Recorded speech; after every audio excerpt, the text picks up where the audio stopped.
Hi, good morning guys. Once again, ako si Nini Gargar. Muhatag na po ninyo og weekly horoscope, no? From June 30 up to July 6. Okay, sa dili pa na ito ipadayon ang pagsaysay sa atong weekly horoscope, guys. Mag-amo sa ta ni Lord. Lord, thank you for the blessings. Thank you for the gift of life, Lord. Thank you for everything. In Jesus' name, Amen. The Father, the Son, Holy Spirit. Amen. So guys, ito na ipadayon ang atong weekly horoscope, no? So ang nataw sa January, wala siya kasayod. Kung unsaon niya pagtuki ang nasabtian na niya nga dili siya makatugkad. Pagdato okay ra, pagpobre lisod na. Muna iyang terminology sa kinabuhi. Ang pagdato okay ra sa iya, pero ang pagkapobre lisod na. Og mao nga maningkamot gyud siya sa iyang business nga mo boom. Og kini mo inanay kini boom og ang tanan mahimot og malipay. Nay balita sa kwarta, sa katigayunan, sa mga property og uban pa karon nga week og mahimot siya malipay og ngayon siya approve gyud ang iyang mga pagampo ni Lord. Then February, hapit siya makatugad nga kung ang tao magpasagad wala gyud pulos. Mao nga maningkamot siya nga moasenso, muuminto og mubong iyang mga negosyo aron siya makahatag sa mga nanginahanglan og kapahimuot siya sa mga tao nga nanginahanglan jud sa panabang alang sa pag-uswag og alang sa paglungtad ning kinabuhi. In March, mahimot siyang malipayon kayo kay naibalita nga nindot alang niya karon nga week. Og nipakpak siya sa tumong kalipay ug unsa kani secret pa daw kay sa kalit karon hangtod 3 to 4 days mabalita na niya ang kahayahay sa kinabuhi og kanindot sa paminsar. Din April, may motong malipayon kay ang April karon kay naa siya gipangayo og kini natuman gayud og malipayon siyang memutanon alang sa iyang pagsudong sa kalibutan og alang sa iyang kaugmaon nga naningkamot siya nga siya moasenso alang sa kapamilya usab og labi na siya suod sa iyang mga kasing-kasing. Then may mutanon og malipayon karon nga bisan todo sila kay kwarta apan dunay nagmahal niya.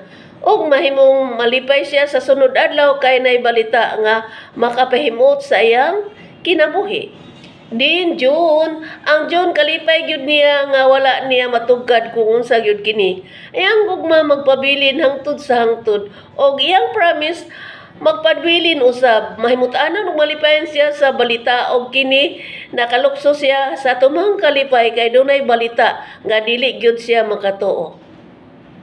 Then July, malipayon usab ang July kay naay moabot nga grasya o malipayon usab siya tungod kay naay balita nga makapakurat kaniya o kini ikhimot gyud niya pagayag mayon siya. Thank you Lord.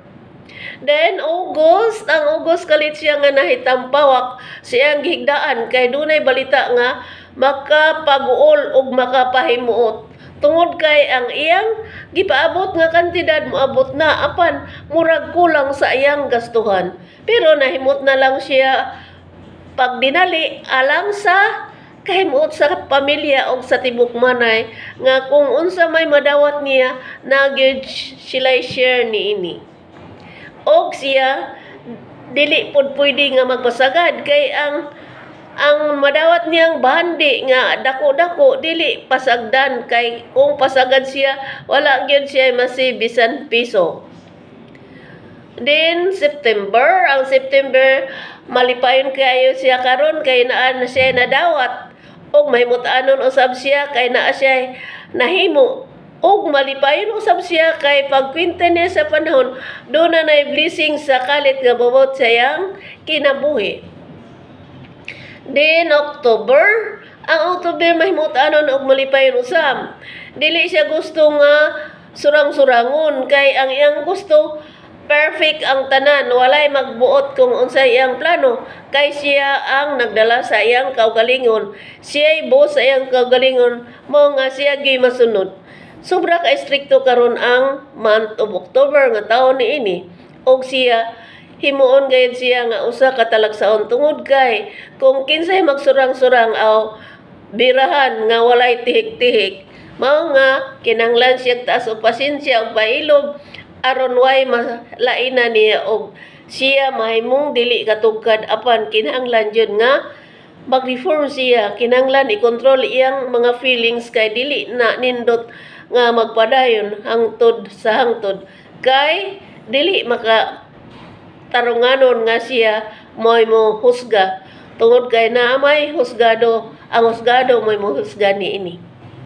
Then ang November mahimut-anon og malipayon usab sa mga balita dunay napo niya og mahimong malipay siya tungod kay dunay balita gikan sa alayng nasod nga dunay swerte nga mabut siyang kinabuhi og kini abangan kay dunay mga blessings nga kalit nga wala siya magtuo nga moabot sa iyang kinabuhi. O congratulations, nindot ang iyang kapalaran karon nga week. Then ang December dili siya makatuo nga unsa-una pag lungtad sa iyang plano sa kinabuhi.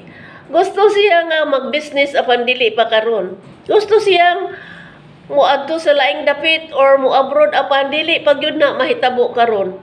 Naasol siya sa mga gastuhan o mahimut-anon og malipayon siya tungod kay naibalita nga makapakugang niya og makaluksos siya sa tumang kalipay. O guys, nahumanag yun ang akong task no nga sa kuan weekly horoscope. Og shout out to Lubas, Sir na Philippines and abroad. Shout out to everyone. O kini sinini gargar mo ingon. Goodbye. I hate to see you go, but have a good time. So long I miss you there I know, but have a good time. Have a good time to all of us guys. God bless. Magandang buhay po. Mwah, mwah, mwah.